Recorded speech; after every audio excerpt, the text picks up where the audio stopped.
Yeah. Can I make a comment? Yeah, make a comment. I'm not turning it off. I see very strong resemblance to Swiss German. Because Yeah, of course it's two things. Yeah. But there's a footnote to that. I see slightly different meanings to the word when it's spoken in that language. For example,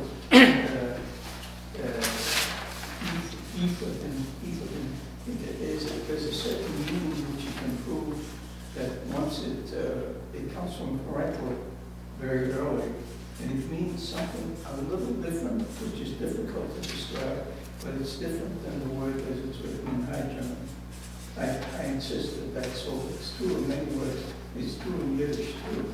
When you have these dialects. Well, of course, of course, it's different. And the fact that it means something means it's intimate to the person and describes where he came from, and it has an intimacy which is in itself, just as we said, it's not only how people dress and what they believe. To some extent, it's what language they're stuck with. So when you're speaking the dialect, it already presumes an intimacy of community.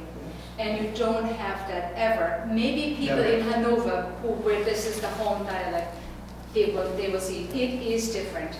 Yeah, and you will never say "see" to someone when you're speaking dialect. It is very rare. You say "do" all the time, which is why Percy is saying "do" all the time, although he thinks it's coming from Latin. I just put, while you were thankfully talking, I just put on, this is the structure of my exercise, okay? We start with the Altan, we have Konrad, okay? The very strange Konrad, and the integration of a process of becoming older into a community, which is you do not isolate old people who have gone funny, who've gone funny or daffy. You are just accepting that they're like a little funny, and you keep them in the community, which is not what has happened to Feynman, who gets isolated in the closed ward in Schablingen, okay, in the psychiatric ward. Our next section leads us to Rome, and we see him going on a pilgrimage to see the Caravaggio paintings, and they have to him a therapeutic function. Because we learned later in the book that as he is seeing the Caravaggio Madonna, it lessens the pain of his not having Eva Maria. Okay? Section 3, and you can see that it's actually jumping. What Walser does, and it's very similar to here, you have 3 sections that appear to be not interrelated. So he puts out these things, and later he weaves things together. Okay, so almost unrelated, he goes back home and he thinks about the function of relics in southern Germany. We learn a lot about how the monasteries go out, and if I go to Rome and they buy the relics and they get a whole body of Saturnin and they bring it back, and the function of relics is, well, what? Well, to increase traffic to the monastery, but a powerful relic. And you hold it out, and it's going to bless your fields, and it has to do with the power of faith that you invest in the relic is the power, is what you get back. What you put in is what you get back. Just a sort of a side comment that may not relate to that, but I was looking into Gutenberg's, discovery of printing and stuff, and the first thing he made was mirrors that were held up to relics in Aachen because people couldn't get close enough, so to kind of reflect a relic, and maybe printing is a way of reflecting. Well, that is, and in fact it is related to his theory of reading, because you remember that the great trick that Walser has is to say, ich bin nicht verantwortlich für das, was ich schreibe. I am not responsible for what I'm writing. You are creating your own book. You are not reading my novel. You will read the book that you want to read. That means every text is in fact a mirror in which you see what you lack.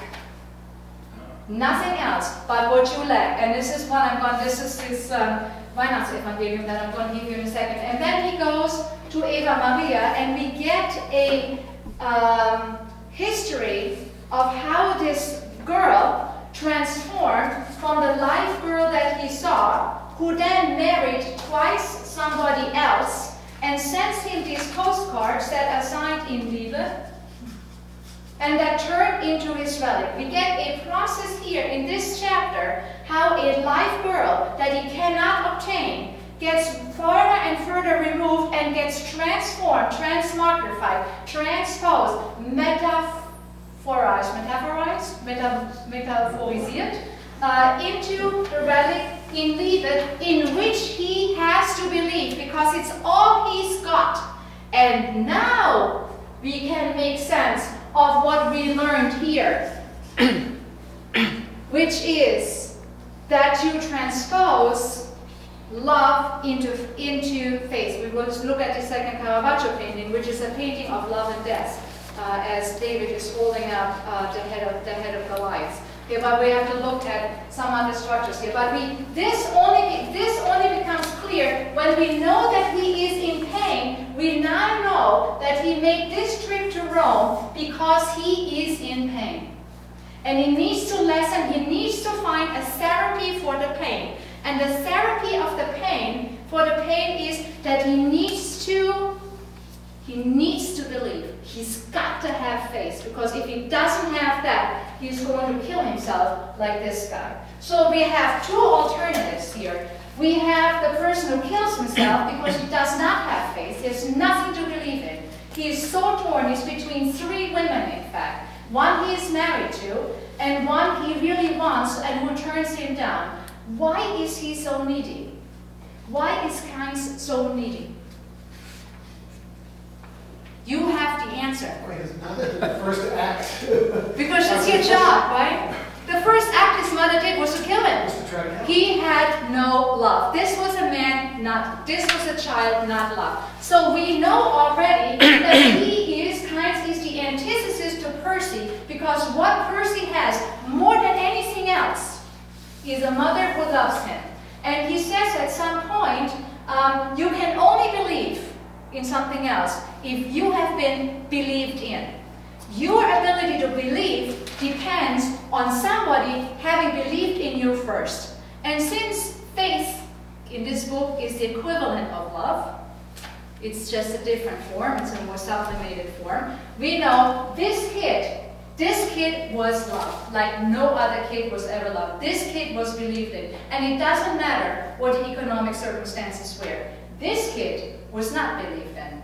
And he is so needy that he has the woman he loves, and yet he needs more. It's an endless bucket. It's a bottomless pit into which you can pour as much love and desire as you want. It will never be enough. You cannot fill that bucket if you don't get the love in the first place. That's his serious. Maybe a little simple, but that's kind of like the way he presents it. And the end here is that he kills himself because he knows he can't deal with it. And Percy, in his torture story, points out to him, but you did have the answer. There was a woman who loved you, and she could have been your mother's substitute, and guess what? You didn't want her. That is very cruel of Percy. And I am wondering if Percy does that on purpose, if there isn't a mean streak in him, and if Walser wasn't conscious of writing that into him. That is the question. That's a question one might ask him. So we get the fine line narrative, and here too is someone caught in we have to look at a lot of triangles in a minute. This is also someone. Here, this one is caught between, I think I can use this one for here. This one is caught, we will look at this in a second, between a lot of women. Between two women. And this one is in a rivalry triangle. It's two guys and one girl. So it's the opposite. So this is actually a classic. Both of them are actually classic Walser situation. And this guy is in search. Here we think that he's all set, because this is all about his mother. This one I'm not using anymore. This is all about mothers. But then it turns out that what he really wants, he's lacking something. He too has a lack. Everybody here has a lack. What he wants, he also wants a dad, and he can't find one. Which, of course, then you can think, then you return to your eternal maker. And now I'm showing you something that I just found today, which I thought was really stunning. Okay? You remember that in this book, at some point, I think it's in chapter 1, it says Die Weihnachtsgeschichte, I think you have to share this one. Die Weihnachtsgeschichte ist die schönste Geschichte, die je geschrieben wurde. You remember that?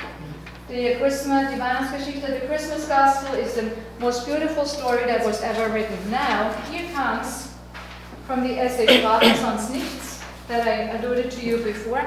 Do you have one? Okay, I'm going to see if I have another someone here.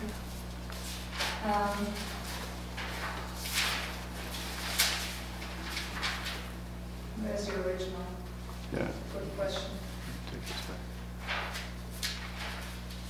Okay, I got something. Okay, so I'll see an essay, Sprache sonst nichts, which was written in 1999. Okay, so that is 12 years before we get this book. He has Weihnachtsevangelium. So actually the context of the essay, do you have the whole context of that before? Okay, so wenn die Welt uns entsprechen würde, gäbe es keine Literatur, natürlich auch keine Religion and so on. Schreiben heißt, einer Welt zu entsprechen. To write means to respond in an equivalent way to the world. Before he said the world makes no sense without language. World has no meaning if you do not articulate its meaning. You have to create order in the world. You do this through language.